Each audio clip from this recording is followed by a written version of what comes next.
Assalamu alaikum wa rahmatullahi wa barakatuhu. Mirë se takohemi në emisionin Në hijen e mëshirës, ku për sot kam të ftuar Hoxh Armend Haxhiun nga qyteti i Mitrovicës, ku do të flasim për Muhamedit alayhis salam në Ramazan dhe ne. Hoxh, selam aleikum, mirë se erdhe. Ju së gjej dhe faleminderit për ftesën. Si kaluat këto ditë të para të Ramazanit? Në fakt shkuan pothuajse një pjesë goxha e rëndësishme. Alhamdulillah, për Zotit fillimisht që Allah na mundsoi me prit këtë muaj të bekum, dhe në këtë drejtim ne jemi mirënjohës Zotit, e falenderojmë për këtë begati dhe besojmë që jemi duke jetuar disa ditë më të mira të këtij viti. Sepse jemi duke munduar që ta kalojmë pjesën më të madhe të kësaj kohe në adhurim, respektivisht duke munduar që të jemi pranë Zotit. Andaj adhurimi është një lloj bisede me Zotin, fillimisht namazi. Njëri kur e adhuron Allahun, ajo është duke bisedë private. E nuk ka mundësi kjo ndryshe përveç se mu përkthyn kënaqësi. Po se vop për që një urdhë Zotit në vend është mirë, po është edhe kënaqësi. Apo për disa dietarë kanë thonë qëndrimi në xhami është qëndrim me Allahun. Konceptet më dhoja. Andaj, këtë kohë që e kemi kaluar, po besoj që e kemi kaluar me një formë të mirë, me një formë që Allah është i kënaqur, duke u munduar, dhe po shpresojmë që kemi kalu kohë të mirë. Zatën, muaj Ramazan është muaj që dietarët i kanë numëruar mbi 40 emërtime. Muaj agjerimit, muaj kiamit, do të thotë namazit, muaj zakatit, është muaj i lodhjes. Po ne lodhemi, po që kjo lodhje na jep neve kënaqësi. Edhe në këtë drejtim, po shpresojmë që gjithë së bashku jemi duke munduar, jemi duke lodhur nga pak, mirë po është lodhje që paradhon kënaqësi. E shpresojmë që edhe Zoti është duke kënaqur me neve. Mirë po, ende është herët, një nis banku, mirë po, mo shtrengu rrypën dhe vazhdu me punu. Atëherë Hoxhë, si ishte Muhamedi alayhis salam në Ramazan sa i përket punëve të tij? Pejgamberi alayhis salam është shëmbëltyra e njerëzimit. Dhe si e tillë është shëmbëltyra më perfekte në këtë rrugën toksor. Nëse nalëm dhe analizojmë çdo njeri, nuk do gjojmë shembull më të përkryer.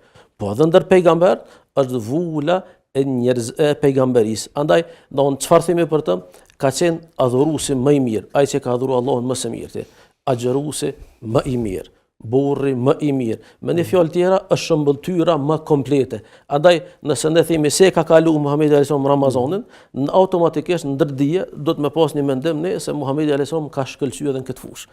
Ka qenë shembulli më i mirë. Andaj, pejgamberi alayhis salam me shëmbëltyrën e tij neve na ka mësuar se si ta trajtojmë Ramazanin. Andaj çuçi bie kjo, fillimisht Muhamedi alayhis salam e ka përcjellur ordin e Ramazanit me hyrjen në seri.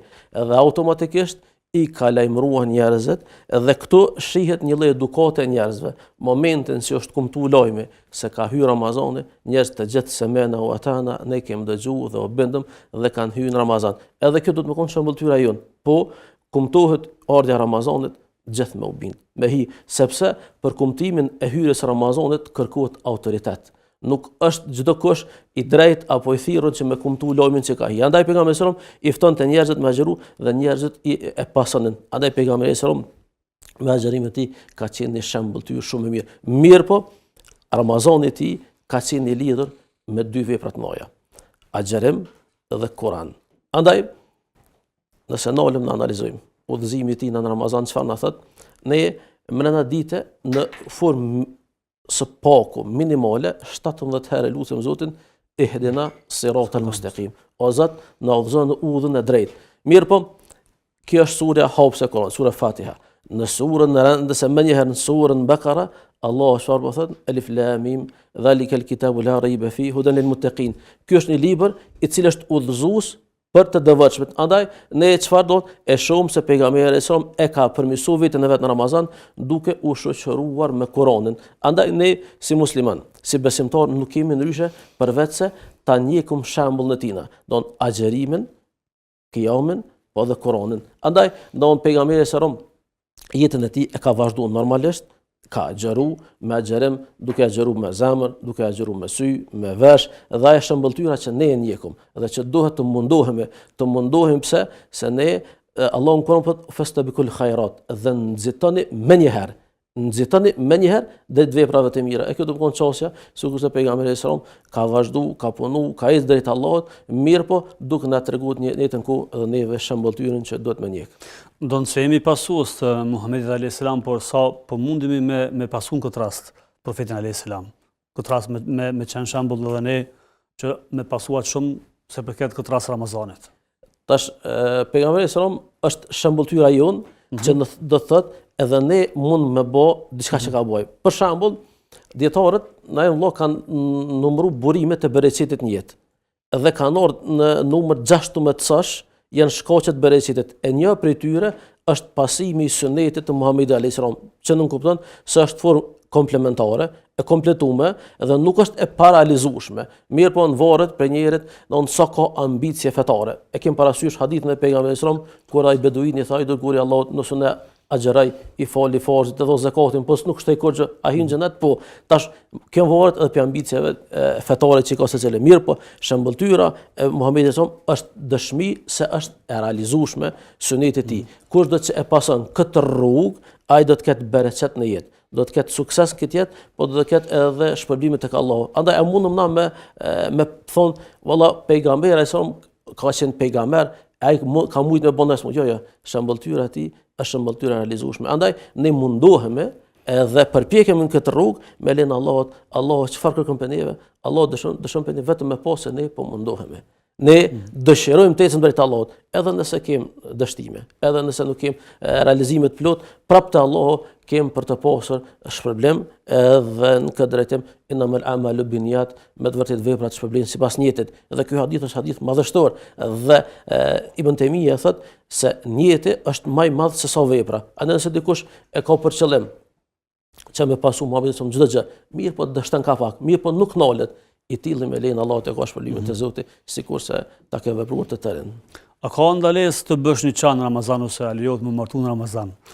Është interesant se njerëzit kanë kuptime të gabuara fetare shpesh, edhe kjo vjen prej mosditurisë fetare dhe është e përhapur në mendim se nuk lejohet martesa në Ramazan, nuk lejohet mes dy bajrameve, e nëse qysh me një analizë thjesht i bie se ti gjithmonë je mes dy bajrameve. Don gjithmonë i bie mirë po, cila është shëmbulltyra e pejgamberit sallallahu alajhi wasallam? Thash më herët se shëmbulltyra e pejgamberit sallallahu alajhi wasallam shumë është e lehtë. Pejgamberi sallallahu alajhi wasallam e martoi nënën e besimtarëve Zainabën në Ramazan.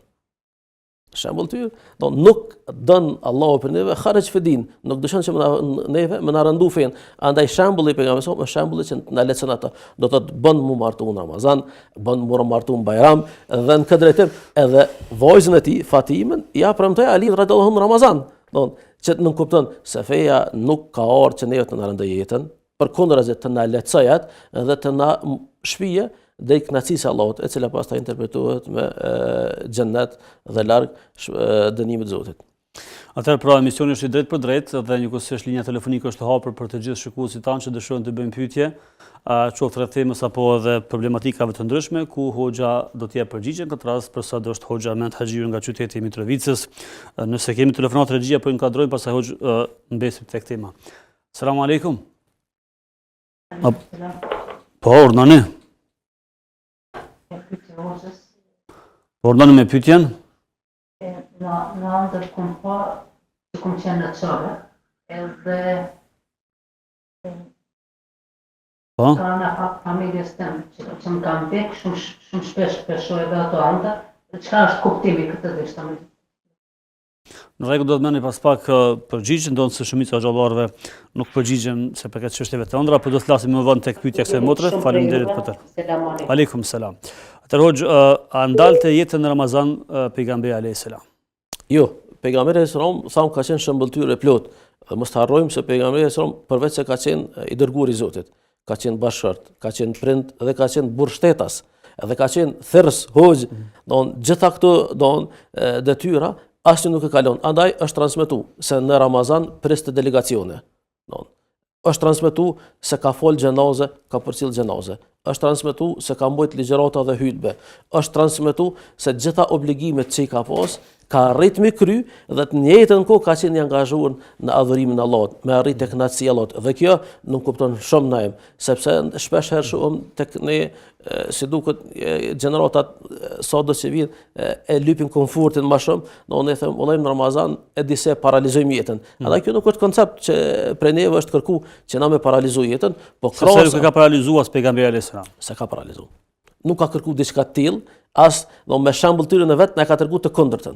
Do na tham se është martuar në Ramazan, do ka prit delegacion në Ramazan, ka mbajt hutbe, ka përcjell xhenoze, do të ka gjetë ku për gjitha këto veprime dhe punë tjera, madje do ka bëu xhihad në Ramazan.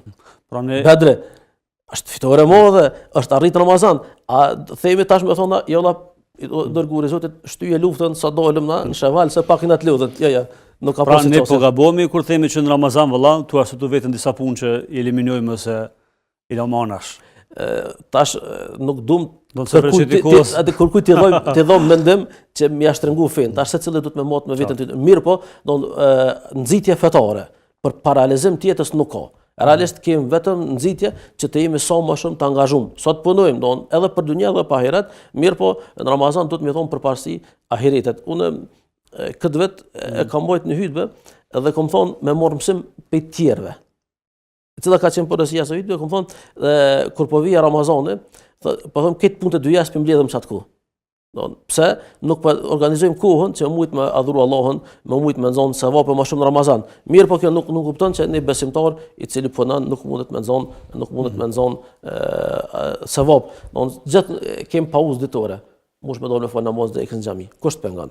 Pastaj mbrëmje jenë të lirë, me dole me fal namaz taravih, këtë çka kërkohet për një besimtar është me organizu jetën mirë. Gjërsa, dështimi për të planifikuar është dështim i qëllimshëm. Se ti dështon me marr sebepet që ti është kërku. Atëherë kemi një telefonat tjetër, po inkuadrojmë. Selam aleikum. Apo dëgjojmë telefonata? Në fakt ne nuk po dëgjojmë, po kemi në linje? Ordani. Do shta me ditë se a është ndaluar me gjatë namazit në qoftë se prekët trupi në muri apo dikon pështetëmi. A është namaz i vlefshëm apo jo? Pra më mbështet në muri. Po, në qoftë se pështet në muri ose dikon në tavolinë apo diçka. Rregull, faleminderit për telefonatën, ju përshëndesim. Selam aleikum. Atëherë po flasim më për iftarin dhe syfyrin, suneti i iftarit dhe syfyrit. Pejgamberi sallallahu ka pas shprehi që sunetet e Ramazanit i ka vlerësuar shumë. Edhe asnjëherë nuk i ka liruar ato apo liru me joik. Andaj si ka vepruar pejgamberi sallallahu nuk do ndalen njerëz të në hajër përderisa i veprojnë dy vepra. E nxitojnë iftarin edhe e vonojnë syfyrin. Andaj në fillim këtij ligjërimi të përmenda se agjerimi i tij ka qenë shumë lidhur me Kur'anin. Andaj këtu do përmend një argument shumë interesant. Pejgamberi sallallahu e ka vonu syfyrin dhe e kanë pyet Zeid ibn Thabit, thotë a ka pas dallim mes kohës kur e keni lënë syfyrin me hyrjen e sabahit, thotë po koha sa lexon 50 ajete kuranore. Shikoni, çdo gjë e kanë marrë me Kur'an.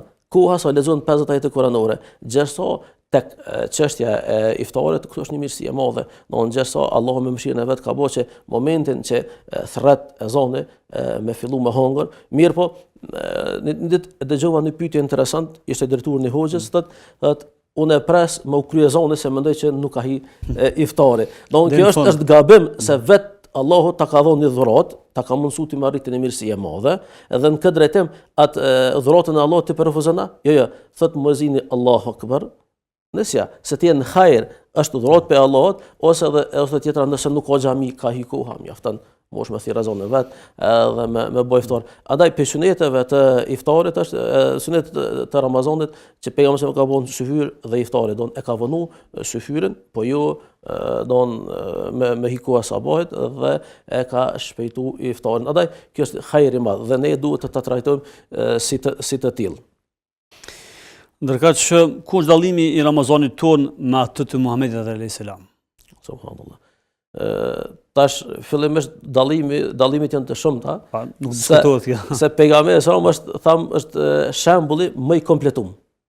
Edhe në këtë drejtim na munduhem me bë gara, po garat i bëjmë në fusha të ndryshme. Për shembull pejgamberi sa e ka pas nxitimin te adhurimet. Gjersone kem garem në gatem. Dërsa a kthejmë te pejgamberi sallallahu alajhi wasallam, çuçi ka trajtu këtë çështje, pejgamberi sallallahu kur ka ardhur Ramazani e ka shtrengur rrypën e tij, që nuk kupton i është përkushtu ibadetet. Gjersa nëse e shohim te çështja e gastronomisë. Pejgamberi sallallahu ka qenë me një situatë jo të lakmueshme. Është transmetuar se me 3 deri në 4 muaj nuk është ndezë zjarri në asnjë pe dhomave të grave të tina. Do të 9 dhoma apo 9 shtëpi të grave nuk është ndezë zjarri 3 deri në 4 muaj. Dhe kjo nuk kupton se Ramazani nuk ka qenë garë në gastronomi. Tek ne nuk duam me kalu shumë kritik ose më duk pesimist, mirë po ka një element që garimi në gastronomi, kush po shërben më mirë, kush po shërben më shumë, është prezent. A gjithashtu pejgamberi sallallahu kur është pyet dietarët me çka ka po iftar, çka ka thonë? Me 2 gjëra, ujë dhe hurme. Ujë dhe hurme, me kaq ushqim, me ujë dhe hurme. Gjersa tek ne ulën me një tavolinë, ku do shkosh? Tavolina më modeste që gjesh nuk do shpëtosh pa 2 ushqime. Më pak të pak. Më pak po flasë. Më modeste 2, gjersa pejgamberi me çfarë ka po? Me hurme edhe me ujë. Jemi duke folur për njërin më të mirë që ka ecë mbi tokë. Robën më të dashur të Allahut, i cili ka qenë vula pejgamberis, mirë po nuk i ka penguar kjo çështje. Andaj unë e përdora në disa lloj këshille. Hajtë provojmë të bëjmë iftar disa ditë vetëm me një ushqim.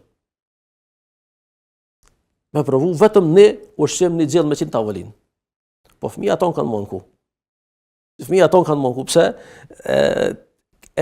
Po e dëshirojmë që tavolinat tona, sofrat tona më konë të bollshme, më konë me bollak, dhe nuk po jemi të interesuar që çat ushqim që tek e fundit na nuk kemi nevojë për ta. Më janë të varfrit. Allahu në Kur'an, Allahu na po tregon me një urdhë, kulu washrabu wala tusrifu. Hanë pini e mos e teprani. Me një ajet tjetër kuranor, Allahu i ka përshkruar ata që teprojnë vëllezërit të shejtanit.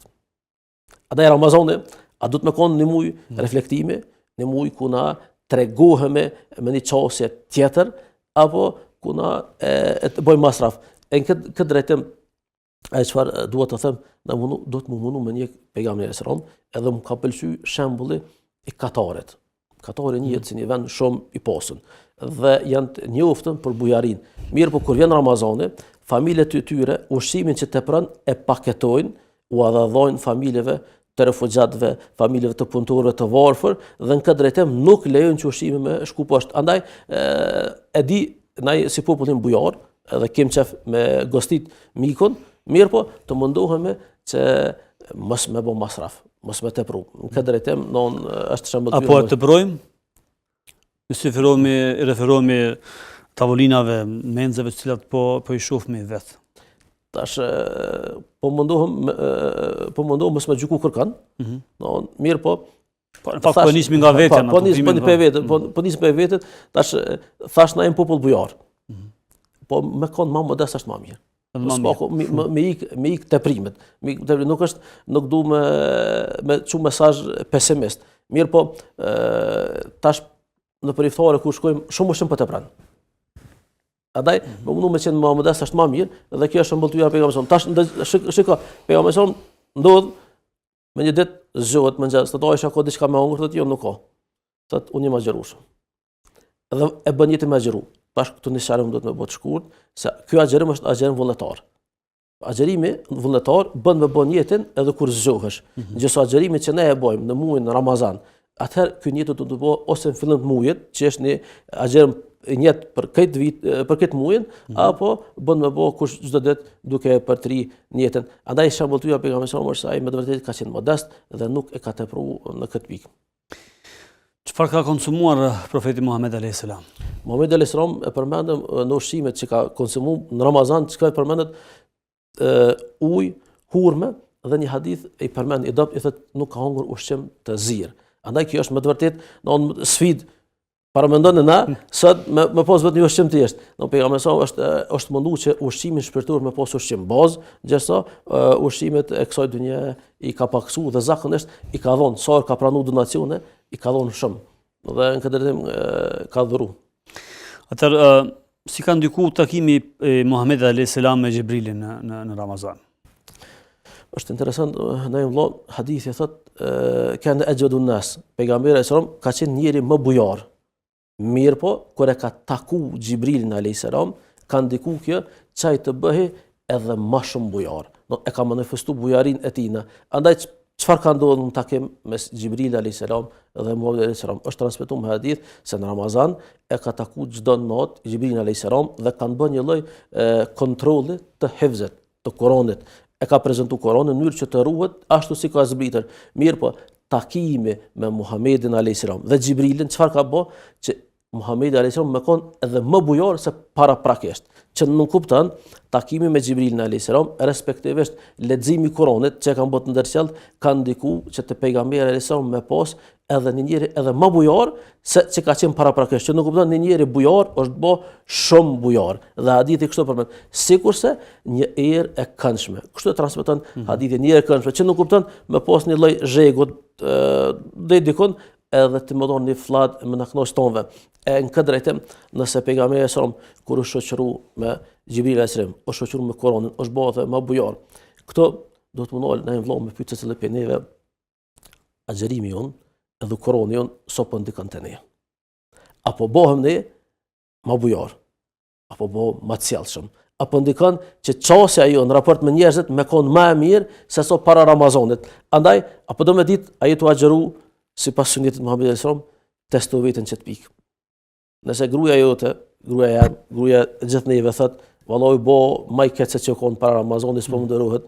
Nëse kolegë thonë, shuj mos fal se ishin gjinushëm, don zjanu është bo. Nëse tjerë thonë, ky është gjinushëm mos e fal, valla ka dole, se ti nuk je duke agjeru dhe nuk je duke rrit qëllimin e Ramazanit. Në esencë qëllimi i Ramazanit është la'allakum tattaqun, ndoshta të bëheni të devotshëm. Në këtë drejtim, një person për të cilët njerëzit ikën, një person për të cilë Ramazani dhe Kurani nuk po reflekton, do të mundoj vëllai, do të mundoj dhe më reflektu, sepse ne gjithë jemi duke ecur drejt Allahut. Gjithë e kemi për qëllim me nxon sevap të Allahut. Mirë po, njerëzit me kuptu që Ramazani po shkaktoi ka presion edhe po shkaktoi ka stres tek besimtarët, kjo është çështje gabum. Andaj ata që kanë këtë çështje do të mundon me bëni pauzë dhe me reflektu mbi veten e tyre. Pra Ramazani është muaji i Kuranit. Saktë. Dhe nëse fatkeqësisht nuk reflekton kjo, atëherë bie që si kemi punë mirë. Do të diçka më ndryshu. Do diçka më ndryshu. A është sunet hatmja në Ramazan? Alhamdulillah, muaji i Ramazanit është me vërtet muaji i Kuranit. Edhe besimtarët e shoqërojnë shumë veten e tyre me leximin e Kuranit. Mirë po, leximi i Kuranit në Ramazan është edhe mirësi që shtohet, po edhe është në keq kuptim njëjtën kohë. Sepse leximi i Kuranit në Ramazan është sunet, po jo vetëm në Ramazan. Një sahabi po e pyet të dërguarin e Zotit Muhamedi alayhis salam për agjerimin, për hatmën në Ramazan, dhe ai po i thot Muhamedi alayhis salam, është sahabi Abdullah Amr ibn As, e të cilit po i thot bën hatme një herë në muaj. Jo në Ramazan. Tek ne kemi marrë deri në drejtë që s'poku veç Ramazanin me lexu. Në Ramazan lexu hatme, mirë po leximi i Kuranit është sunnet me lexu çdo muaj të vitit. Andaj Abdullah ibn Abbas ka thonë se ata të cilët nuk e bojnë hatme çdo muaj Kuranin, të tillët llogaritën se e kanë braktisë Kuranin. Dhe kjo është ngarkesë e madhe. Allahu në Kuran po tregon se në ditën e gjykimit pejgamberi alayhis salam për disa njerëz ku mbuanku, këta o Zoti im janë ata që kanë braktisë Kuranin. Këta janë që erdhën këtë drejtë, sepse pasojë të braktisës së Kuranit. Andaj cila është çështja që pejgamberi ku më pas ndaj me këta njerëz ditën e gjykimit të braktisës të Kuranit i bën që njerëz ku shkojnë te haude, te kroni pejgamberit Muhamedi sallallahu alaihi wasallam largona. Nuk jeni pasues të mitë sinqer, sepse e keni braktis leximin e Kuranit. Dhe braktisa e leximit të Kuranit është çështje e madhe, është fjala e Allahut. Andaj secili prej neve do të mos shoqëru me posni në normë ditore, një normë javore, një normë mujore, në mënyrë që të nxojmë tek Allahu sevap duke lexuar Kuranin. Atëherë kush e nisi këtë ide ose se erdhën deri te kjo që të bëjmë hatme vetëm në Ramazan? Okej. Kjo si koncept ka ardhur si me kalimin e gjeneratave, sahabët kanë lexuar shumë Kur'an në Ramazan, se kanë pejgamberi se kanë ashtu. Mirë po, kur kanë ardhur tabenët, edhe ata kanë pasur. Dhe kështu është ndërtu një koncept ndër mosat muslimane se leximi i Kuranit, respektivisht hotja në Ramazan, çenka non pe veprave të rekomanduara dhe kështu do të më bëj. E jashtë Ramazanit me lon. Është gabim, sepse pejgamberi son po thotë fi kulli shahr, në çdo muaj ta bëjmë ato hotme dhe kjo është suneti nëse dëshirojmë. Tash ti më harët e tha a realizohet? Realizohet. Se jemi duke fol me një lexim që nëse e shati Ebu Hanifja, në Ramazan i ka bo 60 hotme. Imam Shafi'i i ka çdo natë ka bo hotme. Ka njerëz që lexojnë shumë mirë, po spaku jemi duke fol për një vepër fuqishme të nxitër me pas një kontakt vazhdueshëm me Kur'anin. Mos me kompe atyre që duhet Ramazan nuk ka hap Kur'anin. Kjo është pejgambimi më të madh që mund të haset. Atëherë në Ramazan e kemi hoxha dhe itikafin, ndonë se imi duke pas pyetja me SMS, do të mundona që me lexuar pyetjet e temës. Pra itikafin në Ramazan, pika të shkurta. Itikafin në Ramazan. Çka është itikafi, ku bëhet, si bëhet, ç'është bëhet? Mashallah, itikafi është një sunet i Ramazanit dhe është vepruar nga ana Muhamedi alayhis salam fuqishëm. Para mendoni, Muhamedi alayhis salam i ka agjëruar nën Ramazan, 8 prej tyre ka bëj itikaf. Është veçimi apo izolimi me Allahun në një xhami. E tash, kjo bëhet në 10 ditën e fundit dhe është mirë më bë tan 10 ditë e fundit, po s'poku një ditë ose 2 ditë ose një pjesë ditës, mirë po tash thamë ne jemi një kohë kur angazhimet janë të shumta dhe të shpeshta dhe njerëzit i pengojnë me bëj itikaf, po një lloj itikafit do të më bëj gjithçysh. Ai është itikafi me veten tonë. Ka hi 10 që i fundit, a ka mundësi më bëj disable TikTokut, disable Facebookut, disable disa aplikacioneve që ti me u veçu me Zotin tënd. Edhe pastaj me unol me meditu për jetën tonë, me bën një lloj reflektimi sepse dohet më të mira. Këto thonë edhe psikologët edhe xhallar, dohet më të mira që i bën njëri është kur nolet në vetmi. Andaj e shumë se pejgamberi sa ibadetën më të madh dhe lutjet më të veçanta i ka bë kur ka qenë në vetmi. Andaj në këtë Ramazan ndajni kohë për vete. Largoj ato që të pengojnë, bëni itikaf shpëtone me veprat që Allahu i don në mënyrë që të rrish të me arrit tek Allahu shumë. Andaj Allahu na itikafi s'u bën xhami, spaku pe aty në çat pengojnë, pe veprave të mira çat të koncentrojnë. Apo lutemi mjaftueshëm në Ramazan. Mendoj që përgjigjja është njëjtë sikur me Kur'anin. Për fat keq, sepse tash nëse pyetni besimtar a ke bo listën e duave, që kemi lutë Zotin këtë Ramazan, po besoj se pa i dëgju pyetjet, shumica kështë thonë, valla kësha po shef edhe këto dhe ato pse, se ka harru që kur vjen Ramazani, do të me pos një listë duave. Tash, Allah në surën Bekara, kur e shpall ajetin mbi obligimin e agjërimit, çfarë tha? Ja alladhina amanu kutiba alaykumus siyam, pedima ajetin ku thot Allah, o që keni besuar është bër obligim agjërimi i muajit Ramazan dhe po e përfundon faqen wa idha sa'alaka ibadi, edhe kur ty të pyesin robët e mi, fa inni qarib, unë jam shumë afër dhe ju përgjigjem lutjes së lutjes, që nuk kupton që agjërimi duhet të më shoqëruar me shumë lutje. Do të më shoqëruar me shumë lutje, me shumë lutje duke lutur Allahun. Sot ka ardhur mundësia atë që me lut Allahun, ka ardhur mundësia që nevojën tonë, brengën tonë më ashtru Allahut. Pse nuk e shfrytëzon këtë mundësi? Pse mos shfrytëzon këtë mundësi tot? Sot njerëz japin parë për me taku dikon që ja kryen një breng. Dorso ty ta ka dhënë Allahu një mundësi e cila është pa parë, edhe cilën e ke 24 orë. E me u lut, me afru tek Allahu edhe me lut Allahun për nevojat tona. Gjithë nga ne kemi derte, gjithë nga ne kemi gale, asnjë nuk kemi privuar për kësaj. Mirë po, konceptet e duas dhe Kuranit janë koncepte që do të shumë me shfrytëzu besimtarin në Ramazan. Padyshim që shumë sunete i lamanash i braktisim fatkeqësisht, po cili është suneti më i braktisur në Ramazan? Ose më i theksum? Suneti më i braktisur në Ramazan është suneti kur thret ezani edhe ti më përcjell fjalët e muezinit. Ke shku në xhami me fol akşam dhe janis me thirr ezanin muezine, don ti harron se dosh më përcjell fjalët e muezinit që i thot në këtë rast. Andaj kjo është nuk bie kjo prej nevojës që të me përcjell, sepse ka sevap në këtë çështje dhe e dyta është duaja që ti ke të pranuar tek iftari. Në momentin që ti bën iftar, dhamë uruq wa thabat al-ajr inshallah. Po kjo është dua që ne e them, fillimisht me falendruar Allahun për agjerimin, mirë po ki prap një lutje të pranuar. Edhe kjo është sunet shumë që nuk i kushtohet rëndësi. Andaj po themi, ne përmendëm Muhamedi sallallahu në Ramazan shembulltyre për kryme. Në çdo vepër te çka e bën, ki sevap. Po përveç soj ti ki edhe mirësi. Gjithashtu ta mundson ti me kon rrugën mustaqim, sa do mustaqim, pejgamberi sa me vizatoi në një rrugë dhe një vije vizatoi dhe pastaj onash bëni shumë vija. Tha vetëm që kjo rrugë është rruga e shpëtimit, gjitha këto janë rrugë devimit dhe çdo rrugë për ty në qendrën e shejtan. Andaj, secili nga ne, ke mundësi që ku pas ku ne vëllai me u hutu, ke mundësi me u habit, mirë po, si të kthehesh tek suneti, je dal në autostradë. Je dal në rrugën e duhur që dosh me njek. Atëherë, cili është suneti i hapjes së iftarit me hurma në numër tek apo si?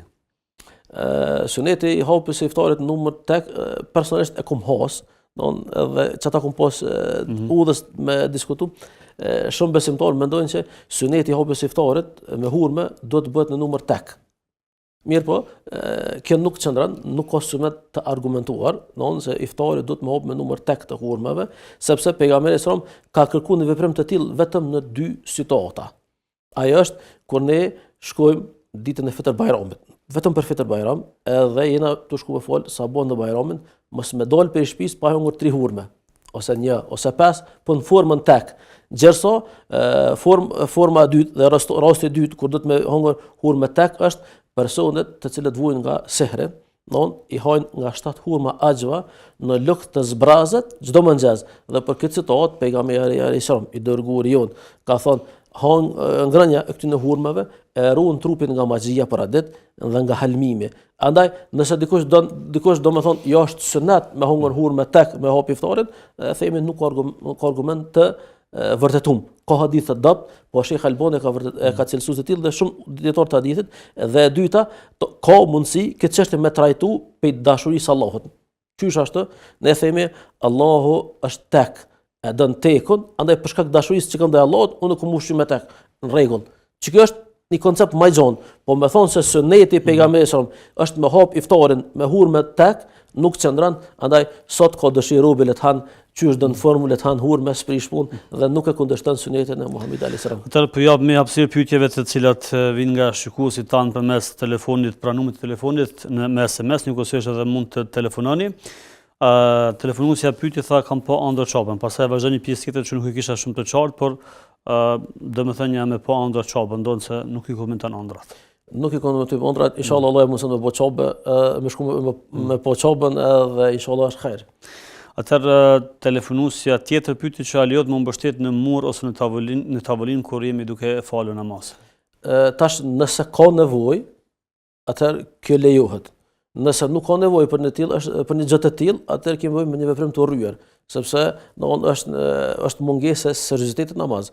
Andaj, nëse ka nevojë, nuk prish punë. Po nëse nuk ka nevojë, le të fal namazin, qysh i takon dhe qysh ka hini besimtarit, duke kryer kiamin, rukun, sejdën, çdo gjë me radhë. Atëherë pyetja e radhës thotë selam aleikum, e kam prindin, pra nanën me diabet, me insulinë, a ka gjuna nëse nuk mund të agjëron në këtë Ramazan? Tash për me dhënë përgjigje adekuate duhet me ditë gjendja shëndetësore. Edhe në këtë drejtim është mirë më konsultu me një mjek musliman besimtar që i din deri dikon rregullat fetare dhe më japni përgjigje. Ka shumë njerëz që kanë diabet dhe agjërojnë. Mirë po, nëse ka gjendje rëndume, atëherë e kompenzon atë, duke ushqyer të varfër. Mirë po, nëse ka mundësi me agjëru, padyshim se e ka bësh me agjëru. Po harrojmë një çështje se agjërimi është vepër që ka statusin shtyllë e fesë. Nuk është çështje vogël. Po thon dikush, jo lon s'po gjendaj se s'po munda.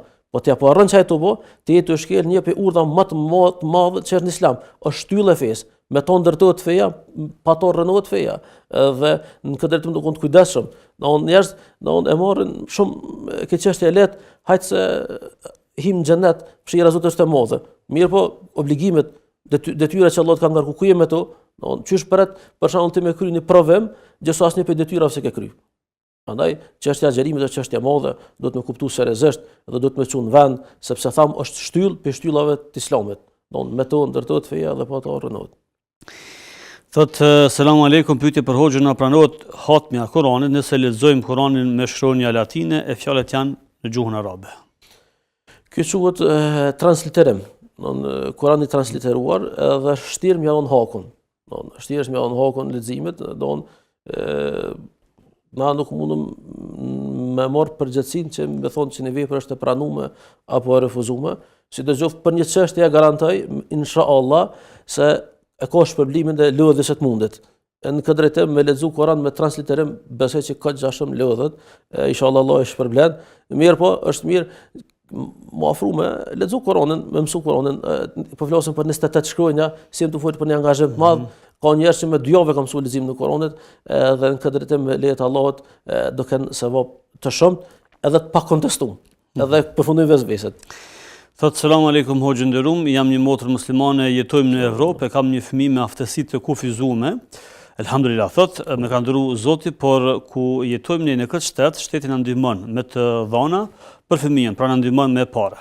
Pastaj tash fëmijë nuk shkon as në shkollë, as mund të rri vetë në banesë, më japin edhe mua një pagesë si nan me mundësi me këshyr fëmijën edhe në mal pra marr një pagesë mujore.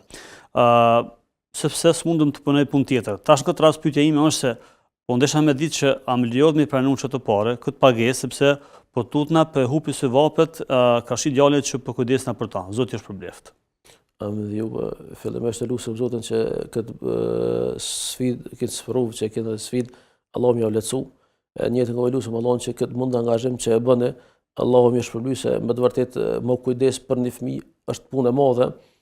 Pleqtonë kanë thonë përpara në fjalë më kallaj rrafshitet një kodër se me duku një fëmijë. Po flasëm për një fëmijë të shëndosh, gjësa një fëmijë i cili është i sprovum, kjo është sprovë më shumë, mirë po motër këtë çka mundëm me thonë është fillimisht le të jetë një jetë vetëm për hir të Allahut. E njëti, tha më herët, është më i madh se sa vetë vepra. Në këtë drejtim, ju kur keni shku në vendin ku keni shku, fillimisht e keni bën një kontratë me shtetin, keni pranu që me jetu sipas rregullave të atij shtetit dhe shteti ka marrë përgjegjësi mbi juve. Në këtë drejtim nuk besoj që e humb njëtin, inshallah tek Allahu se sidomos nana për prindin sakrifikon më shumë se sa kaq. Edhe nuk as që vën dyshim këtë çështje, sidoqoftë gjykimi përfundimtar i takon Allahut, gjithashtu juve çfarë kisha dëshiruar më këshilluar që vazhdimisht me përtrin jetën. Sa orë që e shehni që jeni duke pas vezvesën nga ana shejtanit, thuaj vetes, unë këtë punë bëj vetëm për hir të Allahut. Edhe ti e the që më ka sprovuar Zoti elhamdullah, nuk kupton që ti e ke pranuar këtë sprovë, çuçi takon di besimtarit, mirë po ne çfarë mundum të bësh me u lut për juve që Allah këtë sprovë më u lehtësu dhe angazhimin që bëni me ju shpërbly, inshallah dëgjojmë mirë për juve. Pyetja radhës thotë, nëse dëshiroj ta vizitoj varrin e prindit, çfarë lutje duhet të bëj? Të vizituarit e varrezave, në kohë ka qenë ndalum, pastaj është lejuar dhe është kur shkojmë tek varrezat fillimisht japim selam, dhe pastaj ka mundësi të shumta që të trajtojmë të vdekurit tonë. Një prej tyre është me u lut që Allahu më ia fal mëkatet e tyre, dhe në këtë drejtim obligimet ndaj të vdekurit i kanë përmend dietarët në 3 grupe. Një kanë thonë me lut Allahun derisa Allahu t'ua fal mëkatet e tyre. E kjo është obligim që duhet me lut, o Allah, falja mëkatet e tyre. Dhe këtë sa më bë kanë thonë derisa Allahu t'ia fal mëkatet, që nuk kupton sa ti je gjallë, dush më lut, jo kur veç kush varreza. E dyta, me lut Allahun që Allahu më ia dhon xhenetin derisa t'jap Allahu xhenetin, e që nuk kupton që ti kur nuk e din a ja ka dhënë Allahu se ka dhënë xhenetin, po ti dush më lut vazhdimisht për këtë status, ja Rab, japja prindet, evladit ose bashkëshortit, kush do kof japja xhenetin, edhe e treta që me lut Allahun që Allahu na bashkon në xhenet me ta derisa të na jap Allahu këtë, që nuk kupton sa do të gjallë, jo kush më varreza, dush më lut që Allahu më fal gjinohet, më dhon xhenetin, edhe më bashku me ta në xhenetet e tij të larta. Nëse lutesh me këto 3 çështje, i kem përmbledh të gjitha për ata, për ty dhe familjen tonë. Pyetja radhës thotë, desha me pyet hoxhën, a prishet agjërimi me marr insulin? Jo, nuk prishet agjërimi me marr insulin, dhe këtë e kanë trajtuar dietarët hollësisht. Nuk është produkt ushqimor, është medikament i cili nuk dëpërton lukth, është dëpërton në lëkurë dhe nuk e prish agjërimin. Allah i lehtësoft kushdo që përdor atë. Thotë, kam një pyetje për hoxhën, ju lutem, më jepni një përgjigje. Thotë, jetoj me burrin dhe djalin e vjerën, kunati menuse dhe një kunat vajzë. Të gjithë punojnë përveç meje, të ardhat mujore sillen ndikon së paku 1.000 euro në muaj në mos më shumë. Vjera ime merr ndihmën nga një shoqat dhe nuk kam qenë në dieni deri sot që ndodhi dhe solli një paku me gjëra të ndryshme ushqimore. Pyetja ime është se a kemi haram me marrë ndihma nëse kemi këto të ardhura? Të lutem më trego praktikisht thotë se çfarë të bëjmë. Allah e lecoft, në esencë shtrirja dorës është veprim i ndaluar në Islam. Nëse njeriu nuk ka nevojë për një gjë të tillë, sepse pejgamberi sa dora e sipërme është më e mirë se ajo e poshtme, ajo që merr.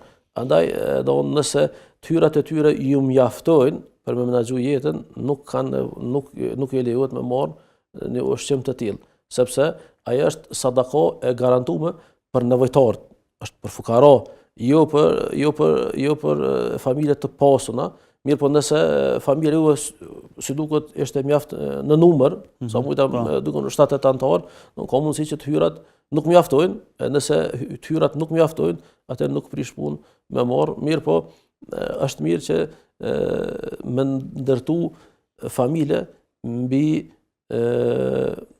dinjitet. Sepse pejgamberi e tregon që pe krenarisë të individit është mos me pas bosh kërkujt. Andaj ka thonë krenaria burrit është mos me pas bosh kërkujt, edhe namazin natës. Andaj njeri kur ka borx ose kur është 3 dorë me lyp është situatë e ndjeshme, është situatë e rëndë, nuk e përjeton njeri, nuk ndjehet mirë. Andaj është tash prapë them nëse nuk mjaftojnë, atëherë është e lejuar, po ka situata tash që ndryshon. Për shembull ne kemi njerëz që marrin pensione invalidore. Këto janë garantuar për shtetit. Është në situatë përgjithshme, nëse i mjaftojnë të hyrat, nuk ka nevojë marr. Nëse nuk i mjaftojnë bën, po mund të qenë situata përjashtuese, që mos të vendosim fjalën e fundit. Pyetja radhës thotë a është haram me flajt me kom prej kiblës? Jo, nuk është haram me flajt me kom prej kiblës. Në esencë edukata me shpinën e Zotit është shumë e theksuar në Islam. Për shembull, muslimanët nuk i ndërtojnë shtëpijat, sidomos ato banjat me drejtim kaçobja. Gjithmonë i shmangën ndërtimit të shtëpisë, banjës dhe WC-s, që më kon ka drejtimi i çobës. Gjithmonë i kthejnë drejtim të kundërt. Dhe kjo ka qenë atë na e shprehën, por përndryshe nuk ka të lashë kjo, sidomos kjo tërbia çfarë pyetse, do të më kon të shprehën çobe. Jashtë çobës është të lashë. Thotë Selamu alaikum, dua të pyes hoxhën, kam patjetër me shku tek doktoresha e dhëmbëve, pasi duhet me ngjit blombën tek dhëmbë dhe një tjetër duhet me hek. Si më ja bën pasi jam agjërueshëm? A bën të zëvendësoj një ditë pas Ramazanit apo edhe aprishet agjërimin në këtë rast? Rekomandimi fillestar është nëse ka mundësi me lënë mas iftarit. Nëse nuk ka mundësi me lënë mas iftarit, nuk e prish agjërimin. Mirë po është veprim jo bash i pëlqyme, sepse ka mundësi që me një pjesë aty në likuideve me depërtu në lëkë dhe pastaj prishet, ose me pas një gjakdire të madhe që pastaj su në kontrolën. Edhe kjo nuk është veprim i duhur, përndryshe nuk e prish. Mirë po veprim më i duhesh që me mujt me planifiku dhe me zhvendos këtë ndërhyrje të stomatologjisë pas iftarit. Thotë a kanë femrat obligim me shku në haxh? Pyetja radhës. Po, shtyllat e Islamit janë 5 dhe këtu nuk ka diskriminim gjinor, ka veç diskriminim financiar.